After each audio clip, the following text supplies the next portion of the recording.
جب بھی آپ کسی دینی اجتماع میں جائیں، کبھی شغل کے لیے نہ جائیں، ٹائم پاس کرنے کے لیے نہ جائیں، صرف ضرورت کے لیے، مقصدیت کے لیے جائیں، اور جہاں جائیں وہاں اس نیت سے بیٹھیں کہ یہاں سے جو خیر کی باتیں سنوں گا اس کو اپنی زندگی میں اتاروں گا، جذب کروں گا اور ان پر عمل پیرا ہوں گا۔ اور جب آپ کی یہ کوشش اور عادت بن جائے گی، اللہ آپ کے لیے عمل کرنا آسان کر دے گا۔ جو شخص یہ آرزو رکھتا ہے کہ میں دین پہ عمل پیرا ہوں، حضور کے فرامین سنے ہیں اور ان کو میں اپنی زندگی میں اتار لوں، تو اس کے لیے مشکل نہیں رہتی، اس کے لیے آسانیاں ہو جاتی ہیں۔ فَسَنُيَسِّرُهُ لِلْيُسْرَىٰ، اللہ فرماتا ہے ہم جس کے لیے چاہتے ہیں اس کے لیے آسان کر دیتے ہیں۔ تو مشکل کام بھی ہو لیکن اللہ آسان کر دے تو وہ مشکل نہیں رہتا۔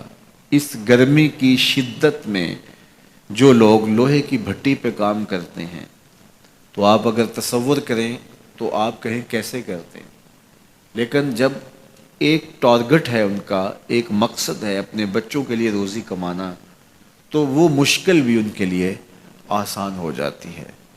تو ایک دنیاوی معاملہ ان کے لیے آسان ہوتا ہے، جس کا صلہ 2000 روپیہ شام کو ملنا ہوتا ہے تو وہ بھاگ بھاگ کے کام کر رہے ہوتے ہیں۔ کبھی آپ نے لوہے کی بھٹی پہ کام کرنے والے مزدوروں کو دیکھا ہوگا، یہ جس طرح لینٹر پڑ رہا ہوتا ہے، کوئی بھاگ کے بجری ڈال رہا ہوتا ہے اور ایک بھاگ کے جو ہے وہ ریت ڈال رہا ہوتا ہے کہ کوئی بھی لیٹ ہو گیا تو وہ جو چیز تیار ہونی ہے اس میں کمی رہ جائے گی۔ تو یہ ایک بھاگم دوڑ ہوتی ہے، تو وہاں بھی اس طرح کا منظر ہوتا ہے اور آگ چاروں طرف جل رہی ہوتی ہے۔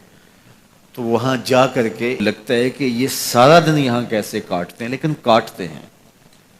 تو وہ مشکل ان کے لیے نہیں رہتا چونکہ ان کا ایک ہدف ہوتا ہے۔ تو یار یہ ایک مقصد ہے ان کا دنیاوی، اور اس کے لیے مشکل آسان ہو جاتی ہے۔ مجھے یہ بتائیے، سویر سے لے کر کے دوپہر تک سکرین کے آگے بیٹھے رہنا کہ میں نے میچ دیکھنا ہے، تو 3 گھنٹے لوگ وہاں گزار دیتے ہیں۔ تو اگر مجھے شوق نہیں ہے تو میں کہتا ہوں یہ اکتا نہیں جاتے، لیکن ان سے پوچھیں تو وہ کہیں گے آپ بے ذوق ہیں، آپ کو اس ذوق اور اس لذت سے آشنائی نہیں۔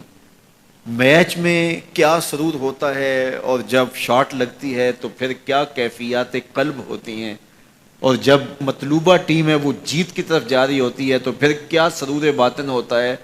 آپ اس لذت سے آشنائی نہیں ہے، اس سرور سے آشنائی نہیں ہے، تو آپ کو اوکھا لگتا ہے 3 گھنٹے بیٹھنا، لیکن ہم تو دھوپ میں کھڑے ہو کر کے گراؤنڈ میں بھی دیکھنا پڑے تو ہمارے لیے مشکل نہیں ہے۔ تو جس چیز کا شوق ہو جائے تو وہ چیز مشکل نہیں رہتی، وہ آسان ہو جاتی ہے۔ تو یار اگر میچ دیکھنے کا شوق ہو تو لائن میں لگ کے ٹکٹ لے لینا بھی آسان ہے، پھر کھڑے ہو کر کے ایک ٹانگ پہ سارا میچ دیکھنا بھی آسان ہے، اور اگر سجدوں کا شوق ہو جائے، اگر دین پر عمل کا شوق ہو جائے تو پھر یہ کیا مشکل ہوگا۔ تو شوق جو ہے وہ آسان کرتا ہے راستے، مشکلیں کاٹ دیتا ہے، شوق پتھروں کے کلیجے چیر دیتا ہے۔ یہ شوق کی کرشمہ سازیاں ہیں، یہ شوق کی کرامات ہیں کہ وہ پتھر سے نہر کھود کے لے آتا ہے۔ تو شوق ہی جستجو کو کامیاب کرتا ہے اور وہی منزل تک پہنچانے کے راستے فراہم کرتا ہے۔ اقبال نے کہا تھا کہ عشق کی ایک جست نے کر دیا قصہ تمام، اس زمین و آسمان کو بے قرار سمجھا تھا تو سمجھا تھا زمین سے لے کر آسمان تک یہ سفر کیسے ہوگا، لیکن عشق نے ایک ہی چھلانگ لگائی اور آسمانوں سے اوپر چلا گیا۔ تو عشق کی جست پہاڑوں کے کلیجے بھی چیرتی ہے اور کوہ و غار کی زندگی بھی کاٹ لیتی ہے۔ تو محبتیں عجیب ہوتی ہیں۔ تو یار محبت تو کرکٹ سے ہو جائے تو وہ آپ کو 3 گھنٹے بٹھا دیتی ہے، اور اگر دین سے ہو جائے تو پھر تو کیا کہنے۔